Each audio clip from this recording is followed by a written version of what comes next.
The morning sun cast a warm glow over the daycare building. It rose like a castle at the center of the city of Memi, its pink and blue walls shining under the sky. Cartoon animals danced across the white gates, smiling elephants, hopping bunnies, and sleepy bears. Laughter of children echoed faintly from within. Their tiny feet, in matching shoes, moved across tiled floors. Inside, golden spoons clinked softly against ceramic bowls. Teachers in neat aprons walked past, offering soft praises as little hands reached for pencils and puzzles. At the center of it all, Miranda moved like a gentle breeze. Her long, flowing gown swept the floor as she walked. The scarf wrapped around her head was tight and neat, not a strand of hair in sight. Her smile stayed in place, warm but unreadable. Her eyes, though, held something deeper, quiet shadows beneath the sparkle. Children ran to hug her legs. She bent low, patted their backs, and whispered sweet things into their ears. At home, mothers bragged. "My daughter recites 10 poems now.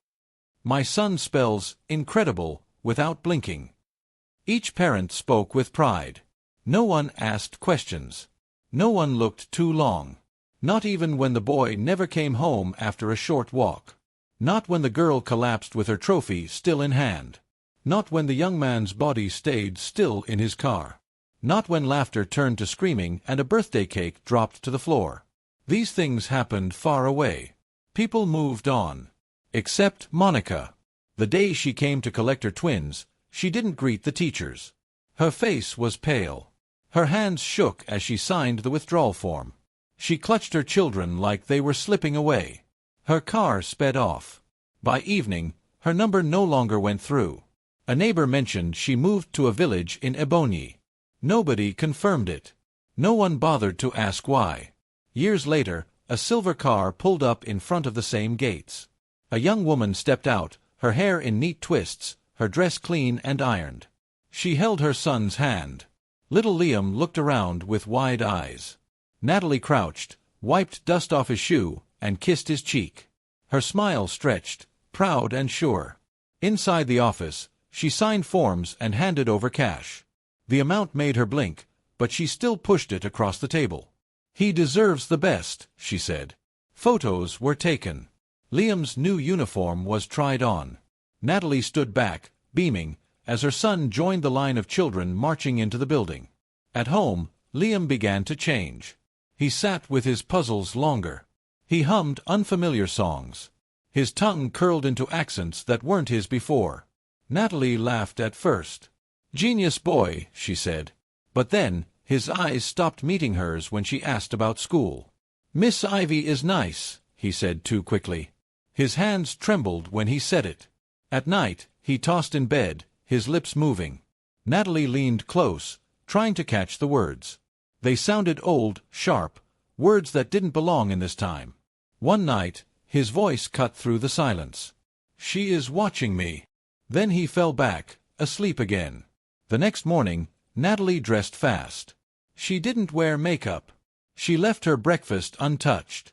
At the school gate, her voice was firm. "I want to speak with Madame Miranda."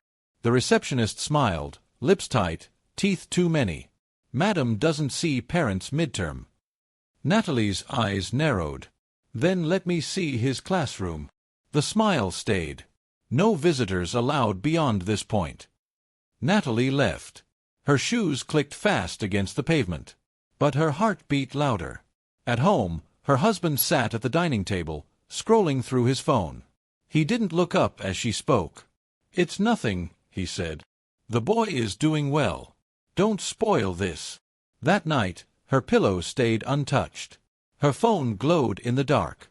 Fingers moved quickly. Google, Facebook, LinkedIn. Post after post. Praise after praise. Natalie leaned closer, scrolling slower. Her eyes scanned every comment. Then she found it.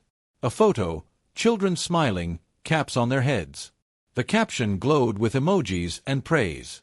But the comment below was cold, plain text. "If you love your children, take them out now." No likes. No reply.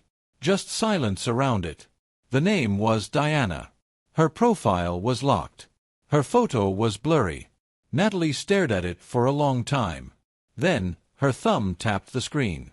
Screenshot. Saved. She showed Adrian. He didn't look twice. People are dramatic, he muttered. He turned back to his TV show. But Natalie didn't turn away. Her fingers typed again. Her eyes searched deeper. Something inside her told her this was just the beginning. Natalie arrived at the school just before the afternoon bell. She held her forehead, her voice soft and shaky as she told the receptionist she wasn't feeling well. The receptionist smiled, nodding, then disappeared inside. Minutes later, Liam stepped out, his eyes wide and puzzled. "Mommy, we were about to do quiet time," he whispered, glancing around nervously. "Miss Ivy doesn't like it when we leave during quiet time." Natalie reached out and squeezed his hand gently. "It's okay. You're coming with me." On the way home, Liam sat still, staring out the window. Suddenly, his small voice broke the silence. "Mommy, what happens if I forget my true name?" Natalie's grip tightened on the steering wheel. She barely kept the car steady as she pulled over, turning to face him. "What did you say?" His eyes blinked rapidly. "Miss Ivy says we must not forget our true names or we'll be lost." Her fingers trembled, gripping the wheel like it was slipping away. Her heart pounded hard, fast, like a drum at a village festival. She started the car and didn't stop driving until she reached the church. Inside, the pastor, a short man with a loud voice and a big Bible, listened quietly as Natalie told him everything. Liam's dreams, his strange words, the fear in his eyes when he spoke of true names. The pastor asked to pray. His hands pressed on Liam's head, and suddenly Liam screamed, his voice deep, hollow, not his own. "I am marked. She has taken my name." Natalie dropped to the floor, tears falling like a broken stream. The pastor prayed harder, sweat running down his face like rain on zinc roofs. When the shouting stopped, Liam's breathing slowed, and he fell asleep. The pastor's voice was low as he leaned close. "This goes deeper than I thought. You must find the woman who escaped. She is the only one." Natalie's hands shook as she watched her son rest. She knew the woman was Diana. She had seen her comment on a post just days before. The pastor handed her a small bottle of anointing oil. "Rub this on him every night. And whatever you do, don't let him close his eyes at that school again." That night, Natalie wrote a message to the school. Liam would not return. The receptionist called back. Her voice, once cheerful, was now cold. "It was coming. We understand your choice, Madam Natalie. But remember, once a name enters our book, it cannot be erased." Natalie hung up and blocked the number without hesitation. At home, she told Calvin everything, every strange word, every fear, but he shook his head, disbelief clear on his face. "You're making this worse. Don't drag Liam into church nonsense. I'll take him back if I have to." Her jaw clenched. She looked at her phone and searched for Diana's profile again. It stayed locked, but a new photo caught her eye, a woman holding two boys, smiling in front of a cornfield. The caption read, "Diana, our beloved sister." Natalie sent a message, pretending to be a reporter writing about brave mothers. A reply came with a number, Margaret's. When Margaret answered, her voice was worn and careful. She paused long when Natalie said NID's heaven and true names, then whispered, "You have a smart child. Act fast before it's too late." Slowly, Margaret told her story. 14 years ago, her twins, Lucas and Lily, went to Ladies' Heaven. At first, all was well. But soon, the twins changed. Strange symbols appeared in their drawings. Unknown words slipped from their lips. They spoke of people no one else could see. One day, Lily said quietly, "Mommy, my name is not mine anymore." Margaret felt cold inside but tried to pull them out. Then her world cracked. Her husband's accident left him unable to move, their business died overnight, and her house burned without a cause. She ran with her children to a village where no one knew her name. There, a wise elder told her things no one should forget. Some places hide secrets. Some names carry power. Some names are currency. Ladies' Heaven is not a school, Diana said over the phone. It's a farm. Natalie's throat went dry. A farm. They don't harvest children now, Margaret said. They plant seeds. When the child turns 25, the harvest comes. That's the contract. Natalie pressed her palm to her chest, fighting the quick rush of fear. How do I break this? How do I save Liam? You can't do it alone, Diana said. You need to find the Namekeeper. Natalie heard the name for the first time. The Namekeeper lived deep inside Obigu Forest, a sacred place few dared to enter. He was old, forgotten, but the only one who could find a stolen name and give it back. Some said he once wrote names in ancient books of destiny. Others said he vanished to escape greed. All Natalie could think was that maybe, just maybe, he could save her son. Natalie's thumb hovered over the screen before she pressed send. The phone buzzed. She squinted, reading the reply. Her jaw tightened. She grabbed her jacket and keys from the table. Her eyes softened as she looked at Liam curled on the sofa, chest rising and falling with quiet breaths. Calvin sat at the laptop, tapping away, unaware. Natalie zipped a small bag, slipping in a water bottle, snacks, flashlight, and the pastor's oil. Liam blinked awake. She bent close and whispered. He nodded, blinking slowly. Outside, the sky blazed orange and purple. Natalie stood on the dusty roadside, scanning until a rusty pickup truck slowed down beside her. The driver's dark eyes studied her. She showed him the message. He nodded, opened the door. The truck's engine growled. Dust swirled as they sped toward the trees. Shadows stretched long, branches flickering past. After an hour, the truck stopped. The driver pointed at a thin trail weaving between thick trunks. This is Obigu, he said. You don't go far alone. The Namekeeper lives deep inside. Natalie tightened her grip on the bag, stepping onto the trail. Dry leaves snapped beneath her boots.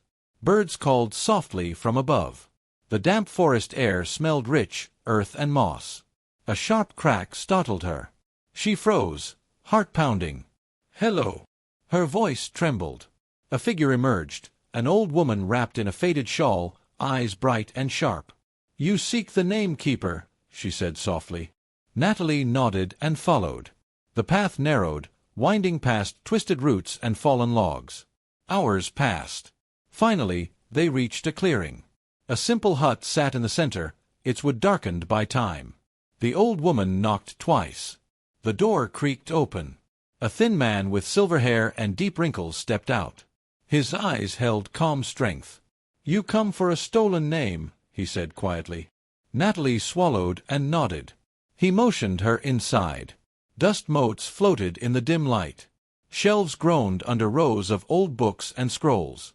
At the wooden table, the Namekeeper opened a large, worn book. Natalie set the bottle of oil down. His fingers traced the pages slowly, searching. Outside, the wind whispered through the trees. Natalie stood still, her chest tight with hope and fear. The Namekeeper's fingers paused over the page. Strange symbols and flowing names covered it. His eyes met Natalie's. He spoke softly. Natalie's hands gripped the table's edge tighter. The Namekeeper pulled a small silver key from a worn chest. He placed it in Natalie's palm. She held the bottle of oil close. He warned her. Natalie nodded and bowed her head. The old woman waited at the forest edge. Natalie climbed into the truck, clutching the key. Morning came. Natalie stood before tall gates. Cold wind stung her face. She slipped past guards, key in hand. A heavy door creaked open behind the main building. Dust and old wood filled the air. Her footsteps echoed down quiet halls. She found the secret room. Books lined the shelves, dark and heavy. Her heart beat fast. She reached for the big book in the center. Opening it slowly, she scanned the pages. There it was, Liam's name, surrounded by strange marks. She poured oil onto her hands, then touched the page gently. Whispering Liam's name, her voice trembled. The marks glowed faintly. Soft light filled the room. Outside, the wind stilled. Sunlight broke through the clouds. Warmth rose inside Natalie's chest. She closed the book carefully, holding it close. Without looking back, she stepped out of the school, ready to face what came next. Thank you all for watching. I really appreciate every single one of you. I hope you enjoyed the story as much as I loved creating it. If you did, Make sure to hit that like button, drop a comment to let me know your thoughts.